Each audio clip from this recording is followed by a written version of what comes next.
Nikki. All right. Okay, I'm live on YouTube. And welcome everybody. Okay, today is the results of the contest. Remember we had that dropping contest last starting on it was yesterday morning. We were supposed to tally every single time we dropped something. And the winner of the contest, you're going to report. You're going to report how many times you dropped something. I will tell you that, I went for a walk yesterday, and I set myself up to win the contest. Therefore, I'm going to disqualify myself because I decided I was going to take down the Christmas tree yesterday, and because of that, I was going to drop a lot of stuff. So I can't count that. But what I will say is that I went out to the mailbox with my puppy, and I decided, because the mailbag wasn't there, and I got all the mail out, and I dropped the mail. Hi, Chris. You know what? What drove me crazy is that it was a postcard from the mailbox to the house. I dropped it 5 times. And picking it up, because it's so thin, it was on the ground. Picking it up was so hard. So, dropping one thing, leaning over and picking up a Christmas ornament is one thing. It's when you drop the same thing. I'm telling you what, I think there should be some weight on dropping something that is really hard to pick up. But what I will tell y'all is that I'm disqualifying myself because I'm not gonna win the prize. Okay, Chris, all right, to tally up. All right, Chris, Chris reports that she dropped 14 things. All right, Chris is at 14. Now my question to you, Chris, is that did you drop the same thing twice? Anything that is that and we are not including drop and falls, right? Hi Frank, unless you drop, fall, and break something, and then like a rib or a shin or something like that. Good morning, Karen. If you drop, fall, and break something, you automatically win. I hope nobody broke anything yesterday. So the result of the contest, Karen, Frank, so far Chris is in the lead. She's got 14 drops. So let's talk about that. Let's talk. Also, let's talk about the anxiety of life. Life can be anxiety ridden. So many things. All right, 3 things. All right, Karen dropped 3 things. So I'm putting that down. And Frank, how many things did you drop? So I need to hear from you. Okay, so all right. You know what? I dropped things twice, and Chris didn't drop things twice. All right. So what I'll talk about is anxiety. I don't know. My mom was supposed to come over yesterday and help me. That's funny. All right. Well, she's supposed to help me to take down the tree.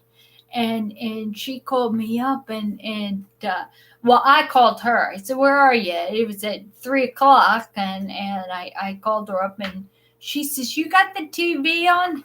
I said, "Yeah, I put the TV on, but I watched a little bit of the chaos going on, and then I I had to turn it off because the tree wasn't going to undecorate itself and my laundry wasn't going to wash itself.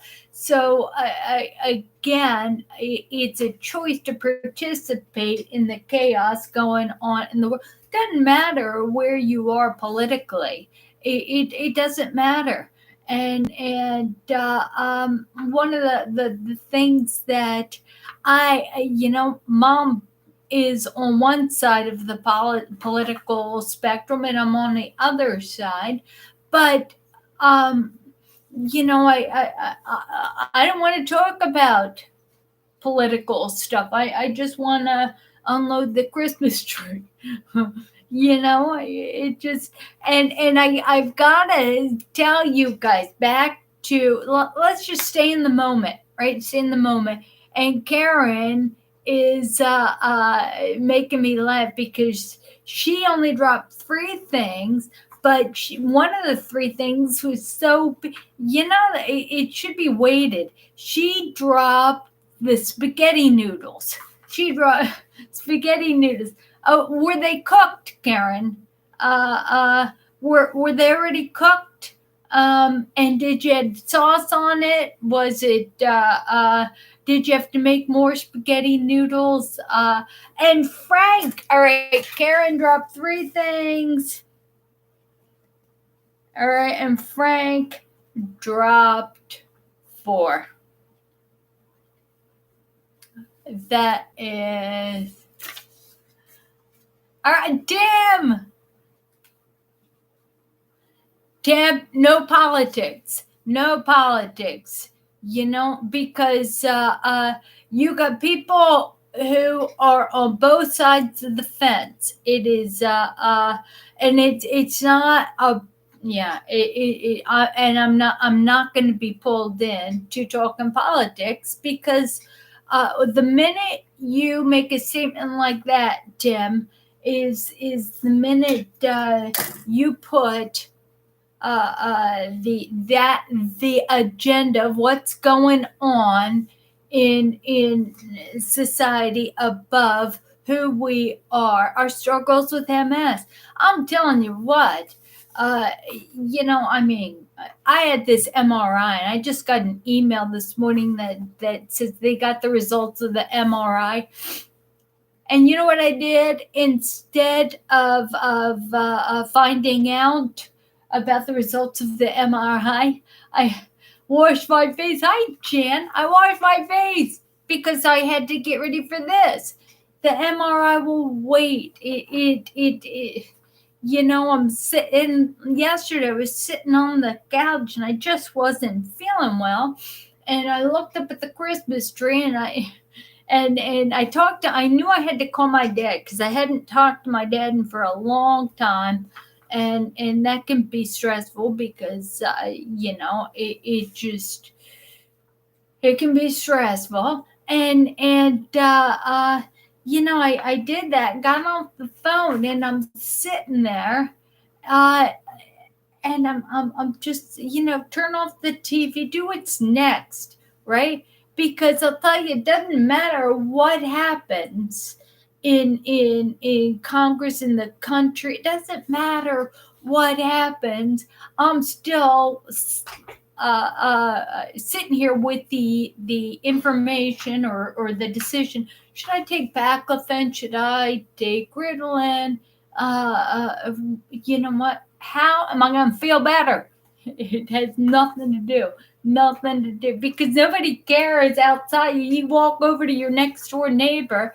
They want you to feel good. And people on the phone, they're like, how are you? But do they really want to know how you are? Do they want to talk about what's the weather, what's going on in politics? And the reason why is because they don't have anything. They don't know what's really important. It's like, oh man, it's a luxury to talk about these things, to be engaged in these things.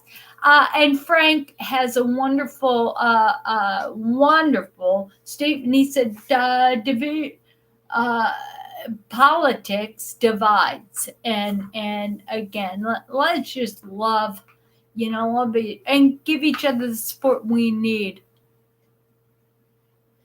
All right, and Chris is bringing us back to MS, and she said she shouldn't have tried to do so much yesterday with the dog. Uh, she tried to straighten the house, did way too much, and I think I promised the dogs, that I'd walk them yesterday, so I understand that. I was gonna take the tree down, do a couple loads of laundry. I've got to figure out the best time. Maybe I need to get out of bed and start dinner right away, because that's what always gets sacrificed at the end of the day. And it's like again, I had oatmeal last night. Oatmeal, because I was too tired to do anything else. I have oatmeal. My husband has cheese and crackers, just all right. So talking about doing too much. Yeah, I did too much. How many of us end up doing what's next, doing too much? And you don't realize it till the end of the day or the next day when you can't move.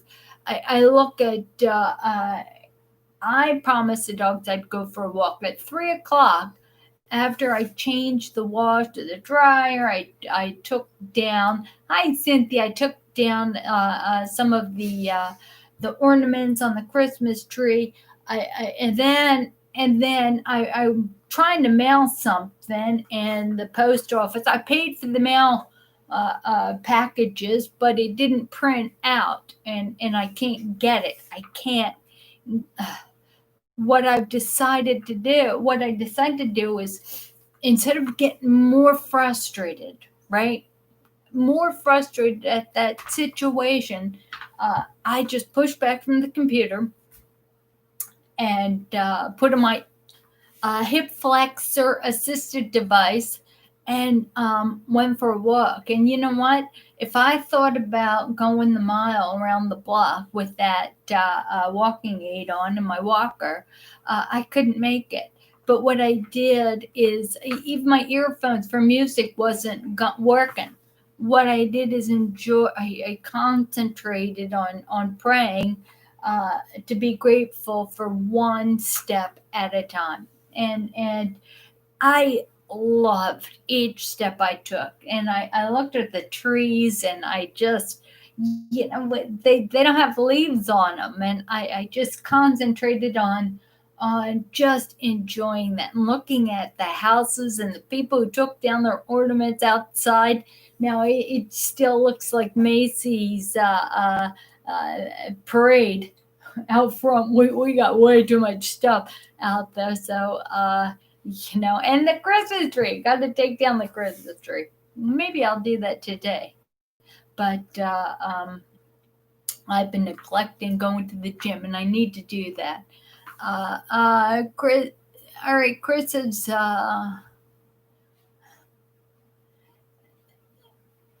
yeah. And Tim and Chris are adding that sometimes best thing we can do is to say no. Is to say no when somebody asks us to do something we can't do it. Is just to say no. But you know what's even bigger than that, you guys? Some of the things that sometimes we have to say no to ourselves. We have to no. It's like, yesterday, sitting on the couch, put the wash in the dryer. You know what I did? I picked up my phone, and bubble, whatever, bubble. It's like shooting marbles on your phone. It is mindless, stupid. distraction. It is time you never get back in life. And believe it or not, they did all these things yesterday, but instead of walking, instead of putting dinner together in a crock pot, instead of doing anything productive, I sat there on the couch and I played a game of bubble pop. Stupid. Uh, uh, again, how responsible are we? And again, I have to turn around and say, I have to say no. You say no to yourself. Chris is agreeing with me. It's hard to say no. It's hard to say no. And that's that boundary. Boundaries to protect others or you from other people who tell you you need to go out and walk the dog. It's like, you don't understand. You need to hold. You don't go to the bathroom. You don't. Hold it for another 5 minutes. It's like, hi, Juria. All right. Have we been hanging once?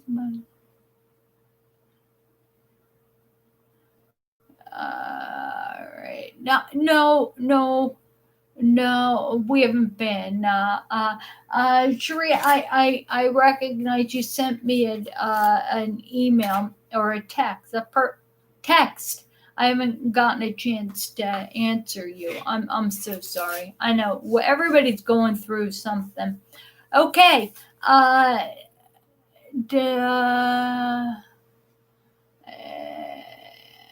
right. All right. Yes, Chris says hi, Sharia. Okay, we're doing a tally right now of how many times you fell yesterday. Did you keep a tally? Not fell. How about drop? No, it's drop. How many times did you drop something yesterday? Because we're all dropping. So even if you don't have MS, you can participate. Okay. You know what I put on this cell phone not to get. Sharia is going to make the jump over to YouTube so she can participate in the chat. All right. You know what? And Tim's sharing that he dropped wood yesterday. That counts. Trying to pick up wood is impressive. So even if you don't have MS and you drop stuff, it just share. All right. I'll tell you what. I did not take Ritalin today. Oh, hi, Bob. All right. Tim sharing that he dropped the wood on his foot. That is bad. Rob, how many things did you drop?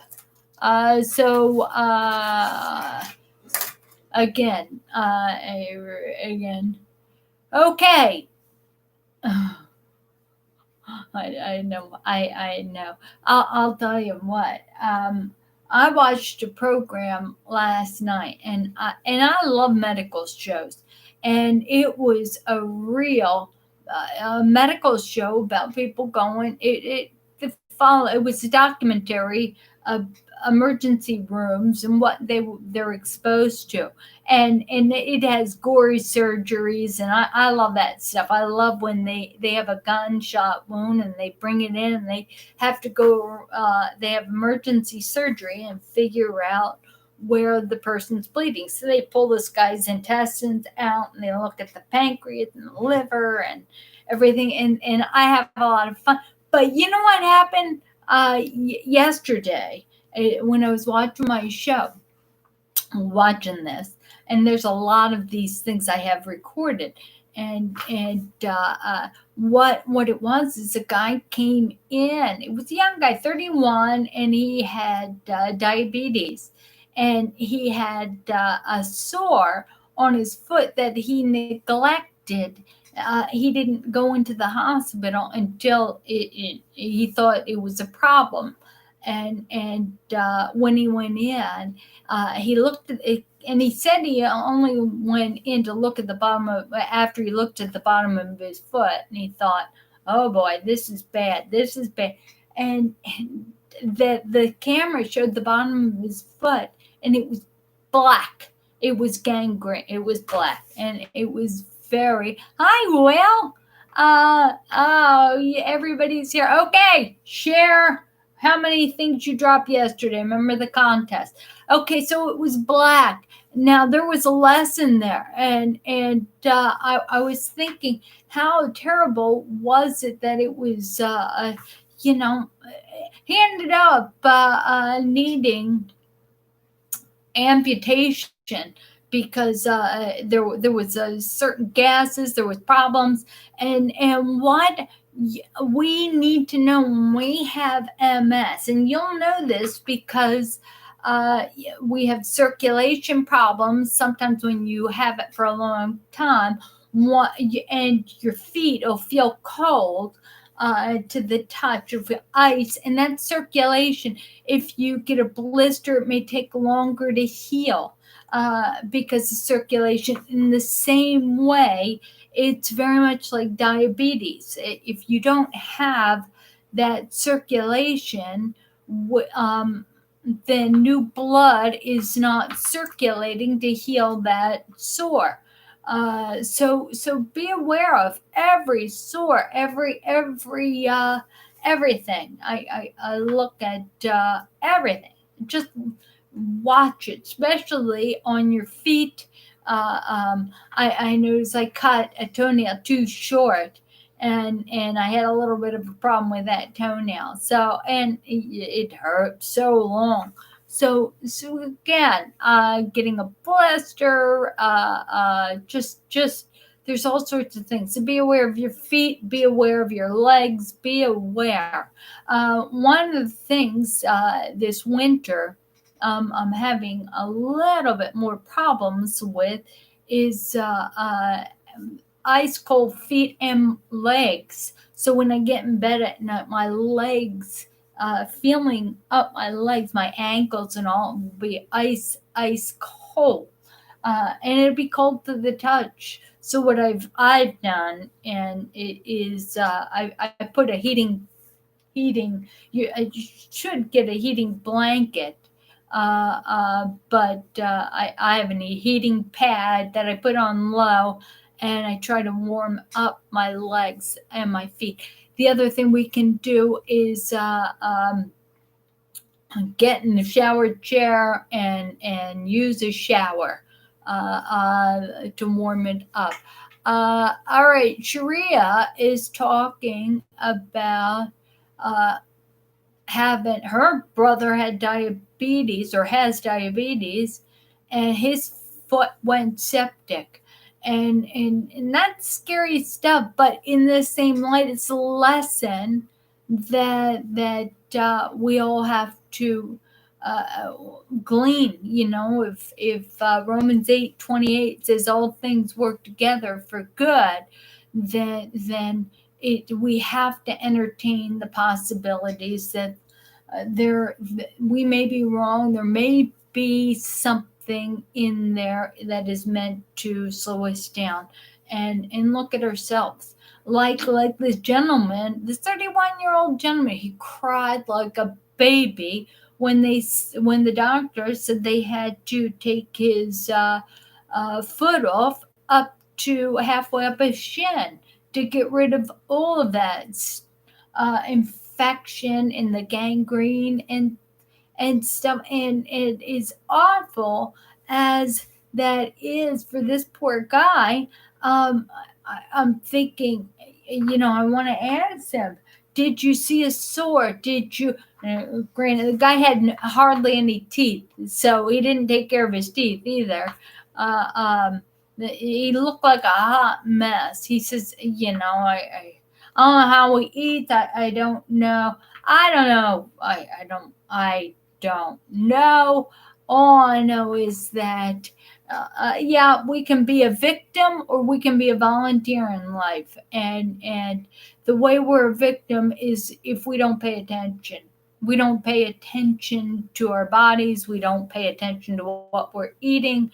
If we don't pay attention to what we should be doing, instead of playing Bubble Smash or Bubble Crush, well, making dinner. If we don't pay attention, uh, uh, we might not end up with our foot cut off, but maybe we will. Maybe we will. He can get a, you know what? He lived, that's what he said, Chris.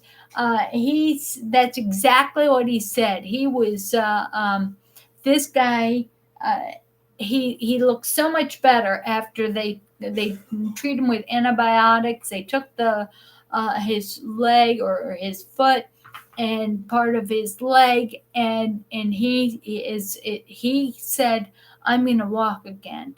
I'm going to get I'm gonna walk. And he said, this is a blessing. This is a blessing. He was uh, um, pretty mired in his faith, and that's good.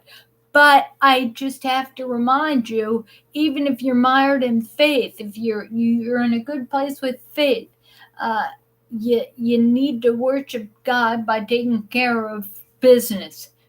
Is your home in order? Is my home in order? And I'm only saying this because I'm the first to tell y'all my home is not in order. My home, are there people angry with me? Is there that uh, uh, but am I holding grudges? No, I don't. I forgive even the people who misunderstand me. You know what? Everybody's entitled to their own opinion. And whether they tell you what you're thinking, I know what you're thinking. Have you ever heard that? I know what you're thinking. It's like, oh, you do. You do. I mean, I get that from my husband sometimes. I mean, anybody who's married, you get that. I know what you're thinking. Oh yeah, it's. Oh, I got to tell you something that's so funny. I was sitting there on the couch and I'm watching the End of Grimm. The series. It just was entertaining. There's no agenda, no bad language, no nudity. It was a wholesome show to me. And I'm watching this, and there's no cuss words in that.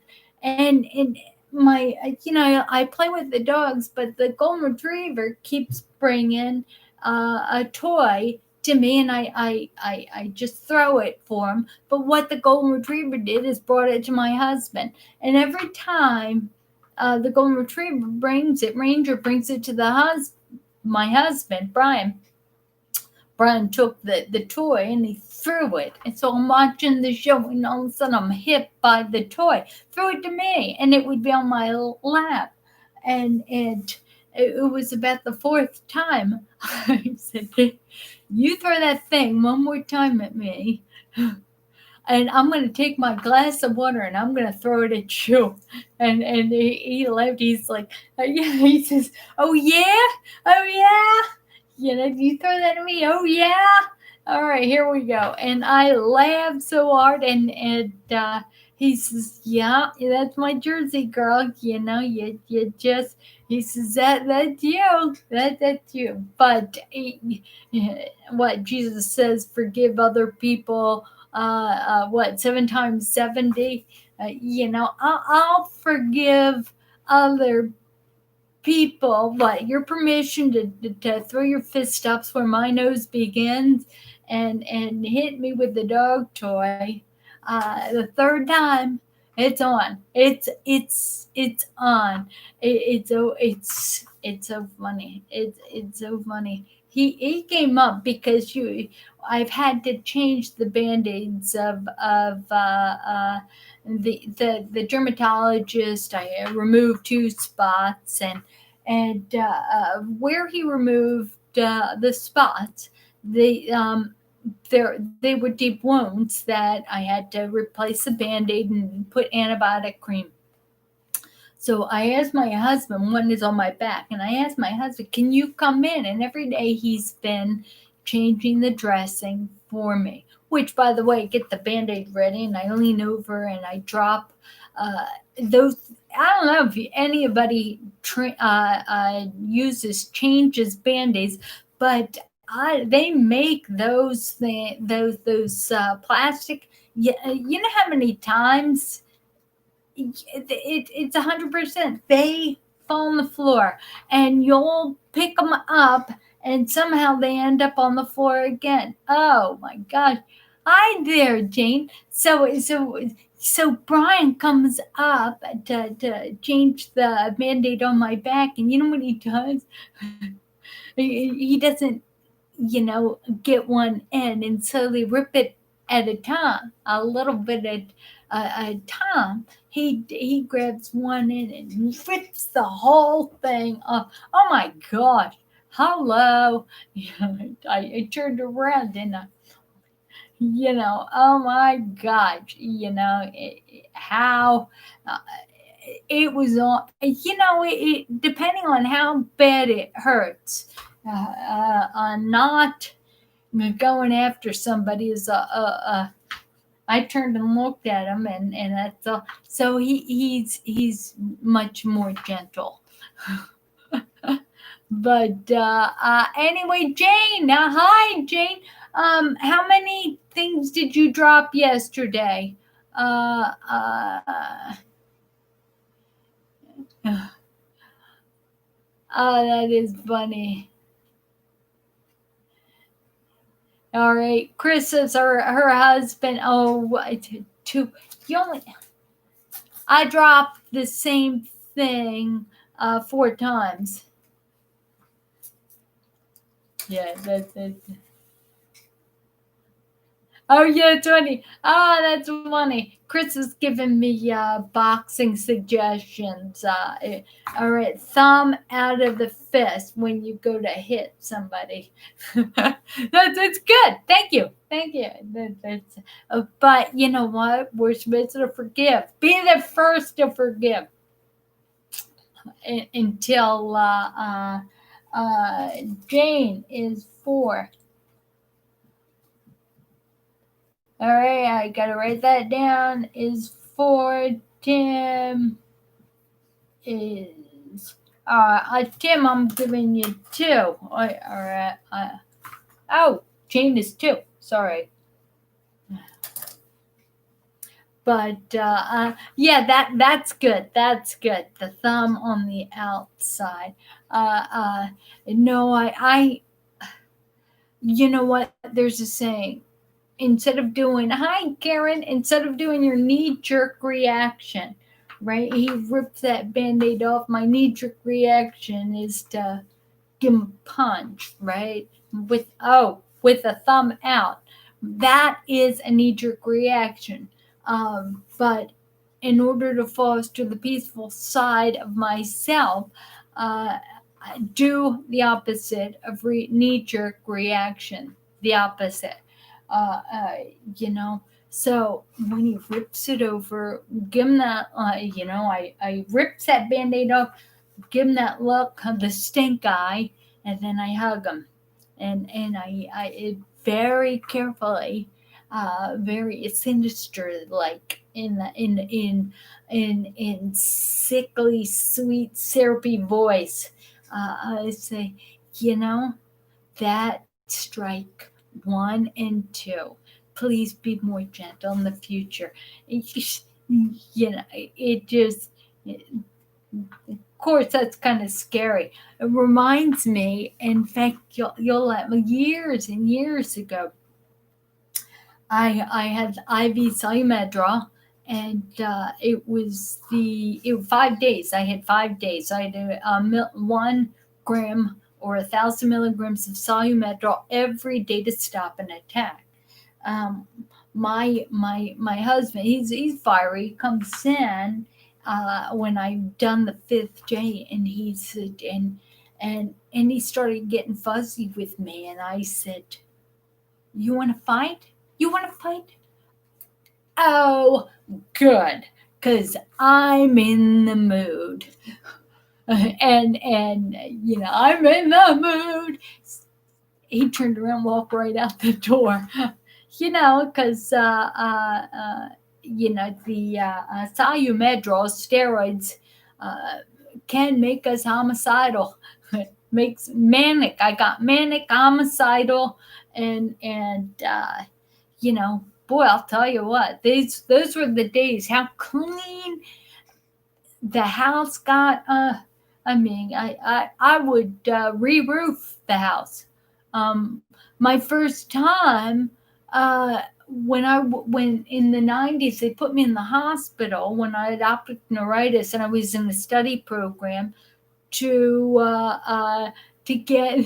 I love you, Will, but I was in that study program to get it was an IV push of steroids every 4 hours, and I'll tell you what, they did a couple. It was, I think, the fourth one. They had to give me Librium because to keep me in bed, because I found the cleaning lady, and I started washing all the windows in the hospital, and that was in 1991. So what they did is they got me. They said, "You can't do that. You can't do that. You have to go back to your room." So they got me back to my room, and I was like, "Yeah, you don't understand. I can't stay here." So they gave me Librium, and chemically mellowed me out. So every time after that, whenever they gave me steroids, they had a subscription for Xanax. By the way, uh, I had taken a quarter, well, it was like 0.25 milligrams of Xanax to sleep, because I'm an insomniac, as you can well imagine. I'm a little hyper, and I hadn't slept, and it's just not soundly. And so I finally, at about 2 in the morning, I had broken down. I took a 0.25 milligrams of Xanax, and you know what? I will tell you, I'm thinking, why wasn't I doing well? Why can't I walk? Why don't I have any desire to do anything? And you know what it is? I'm positive it's related to the Xanax. I think it just stays in your system a heck of a lot more longer. And then so I need to back off. Yeah, so let me think. That was last week.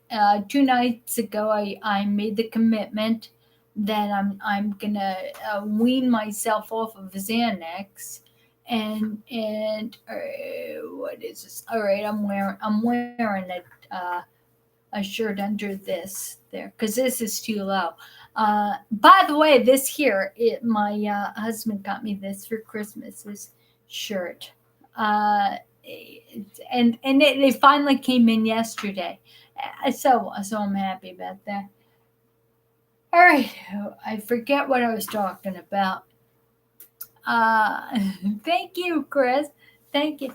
You know what? But yeah, it was pretty, but you could see when I didn't have a shirt, it kept following. I swore you're looking at my belly button, and I thought, that is, and Jane, thank you for taking that ball, the Xanax ball, and running with it. That topic there. Jane sharing that she's been on a few of those zombie drugs, and zombie drugs, I know with the spasticity, they gave me Valium. And I'll tell you, Valium didn't work with the spasticity with me. It didn't help me sleep.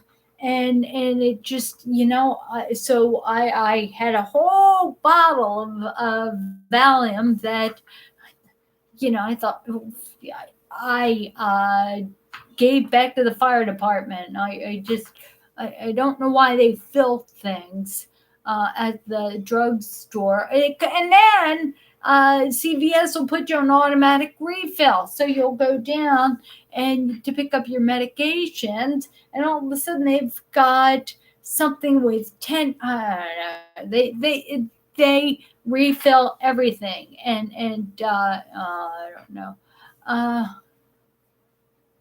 All right, bend forward and use it as a thumbnail. What are you talking about? Bend.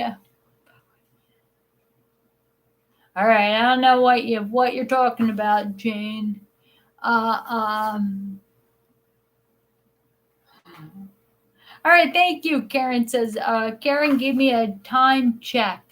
All right, so far Chris is the winner.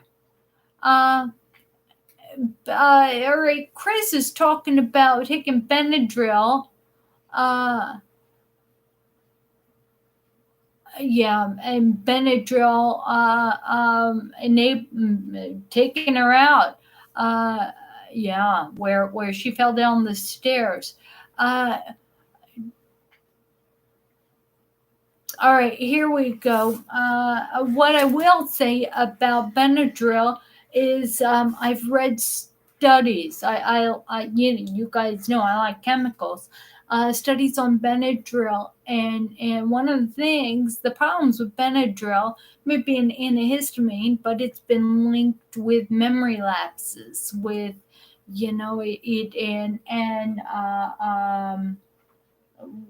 not Alzheimer's. What is it? It's not Alzheimer's. What is it? It begins with a D.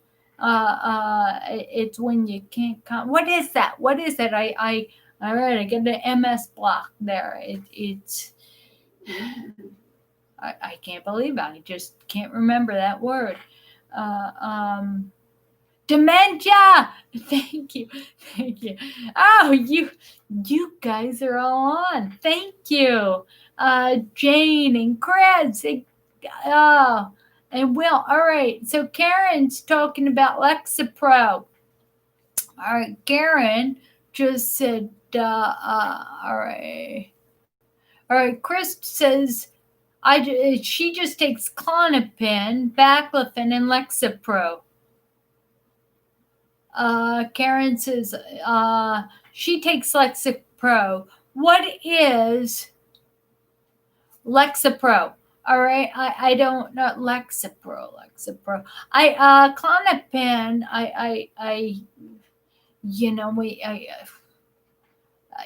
know it's a psychiatric. Thank you, Sharia. I love that you guys all came up with that word for me. We're all in this together. So again, if anything, that's evidence that I'm just holding this show. I'm just here, and you guys run the show.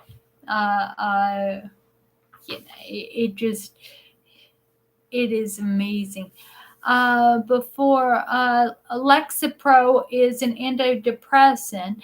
You know what, Will? It's interesting you said that, because Klonopin, I was on before they diagnosed me with MS.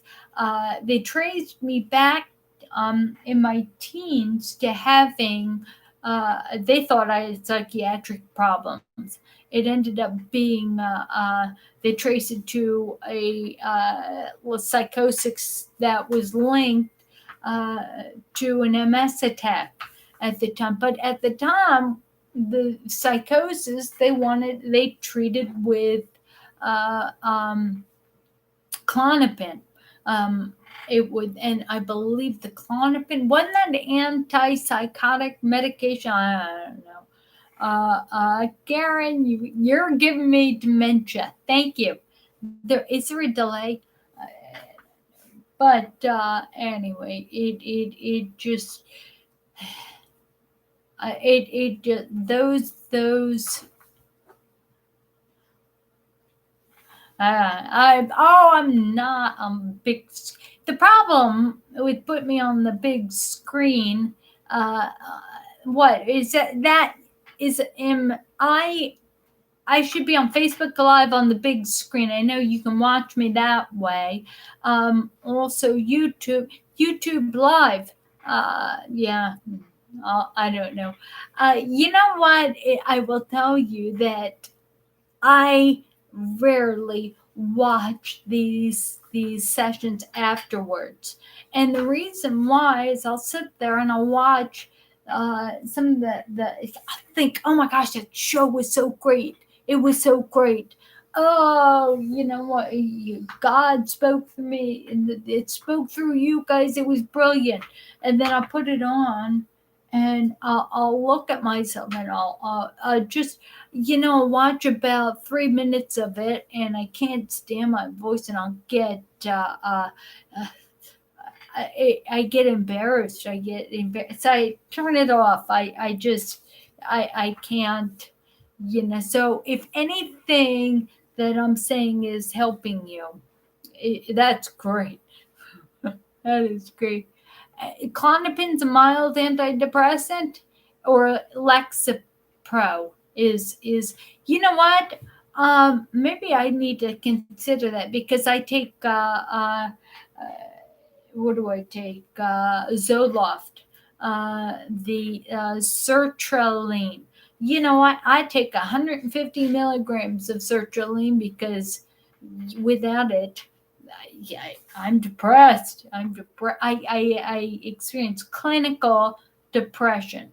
Clinical. And the difference between clinical depression and situational depression is that, hi, Derek, the clinical depression is you just breathing hurts, and nothing is causing it. Nothing, but it hurts too much. The pain that you feel is it's not consistent with life.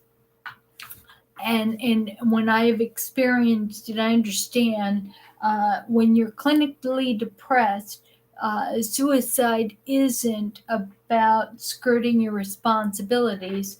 When you're clinically depressed, and with me, I let the doctors know that my end date, I will kill myself if you don't get me out of this depression. You're 3 weeks. Luckily, they did it within 1 week.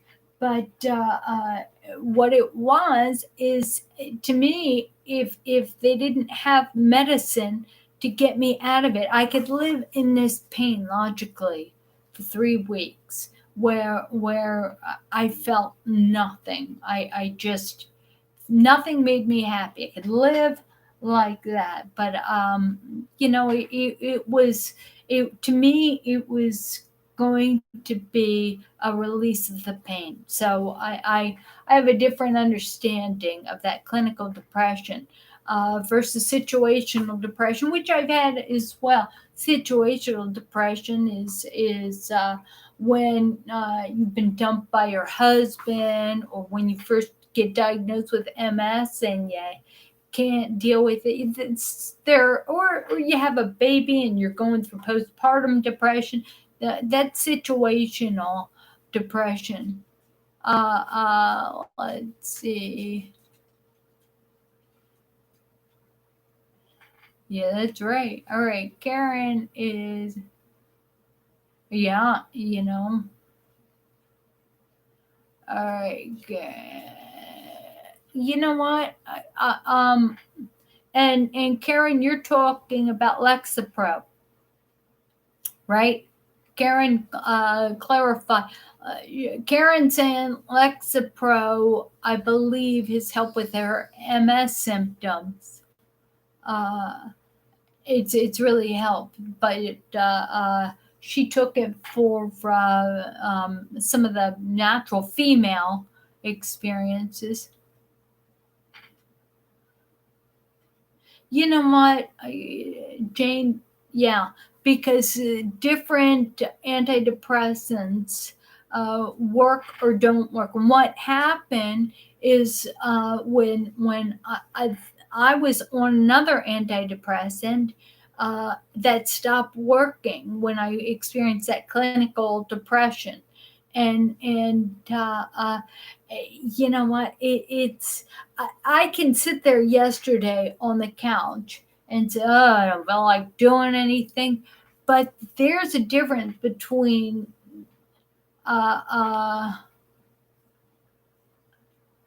all right, but there's a difference between sitting there on the couch and being depressed and not wanting to do anything. Not There's a difference between not being able to get all right, what am I trying to say? There's a difference between sitting there and thinking there's no point of making dinner, there's no point of getting off this couch, and that is depression. What's the point? There's the difference between doing that and the difference between sitting there on the couch and thinking, "Oh my gosh, it's so hard to get off. I really don't feel like making dinner tonight because it's just too hard to put one foot in front of the other," and it is. All right, Chris, did you say it was Lexapro? No, not Chris. Karen. Yes. All right, you did. You did. Let's see. All right, and Sharia says that she takes Klonopin for anxiety. Chris said that Lexapro made her snappy. Uh, uh, all right, and people are all talking about different antidepressants. Again, I've been on sertraline Xanax now for the past what 4 years, and I had taken a break. I was on another antidepressant. I can't remember what it was. Uh, uh, I'd have to get back in my, but it wasn't working. Well, it worked for a while, then it stopped working, which you have to be careful because antidepressants do that. Also, some of the medication we take to prevent attacks can make us clinically depressed. That was beta seron was one of them. Oh, absolutely. All right, Jane's going to go to her MS appointment in a few weeks, and she'll ask. I'll let you know that when I was in that clinical depression, I called my general practitioner, and I let him know, and I called my neurologist, and I let her know, and I gave them both the date, told my family, told everybody. I said, you know what? In fact, I got a video on YouTube when that was going right after I got out of it. And it's depression. It is just clinical depression. And I talk about the pain of that. All right. Yeah, and Jane talks about something that she was on. You know what? I will tell you is that I had a friend who was clinically depressed, and she decided that she was going to take what the doctor had recommended. So she went on Paxil. Remember, not Paxil. Yeah, Prozac. No, it was Paxil. It was Paxil. And the problem is that it took away her highs, but it also took away her lows. Took away, and she didn't like that at all. She said that it just she was just going along. It just and she didn't like that at all. Remember Prozac? Prozac was, huge. And whatever happened to Prozac? Does anybody know what happened to Prozac? All right, Chris, I don't know. Paxil can make you tough. I don't know. All right, let's see. Yeah, that it can make it worse. So can our medications. But I get, you know what? It's I think they'd put antidepressants in the water, and people wouldn't be so uptight. Just put it in the city water. Wouldn't that be great? People's attitudes would be a little better. Uh, Paxil. Yeah. Chris is talking about Paxil can mess you up, and Jane is acknowledging that's the one she was on. People, I'm telling you that it took the joy out of life for my friend, and it took away her depression. She wasn't depressed, but she had no joy. So it just made her like cardboard, made life like cardboard, like plain. It just emotionless, like Spock. And yeah, that was not good. So yeah, don't. You know what, Jane? If that didn't work for you, you need to try something else. And Sharia talked about just they still prescribe Prozac. Why did you? Sharia talked about that. Why did you stop Prozac? And yeah, I know another big one they like to put us on to try is Cymbalta. Cymbalta. Thank you, Karen. Cymbalta. What is and Cymbalta is supposed to be a wonder a drug for people with MS because it takes away that pain. They say it's supposed to people on it reduce their pain. It yeah it just yeah all right reduce their pain. I was on it. It did nothing like that for me, but that everybody has a different relationship with antidepressants.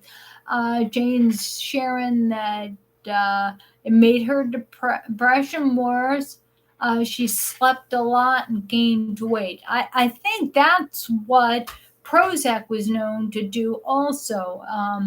It just put tons of weight on people. Uh, uh, yes, it's Cymbalta, Chris, is Cymbalta. Cymbalta. But that's that's if you haven't tried that, that is supposed to be our MS go-to antidepressant.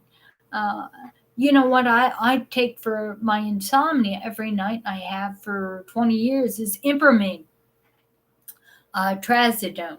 Um, I don't know. I don't know. But yeah, well, you know what? I'll let you guys know it's the top of the hour.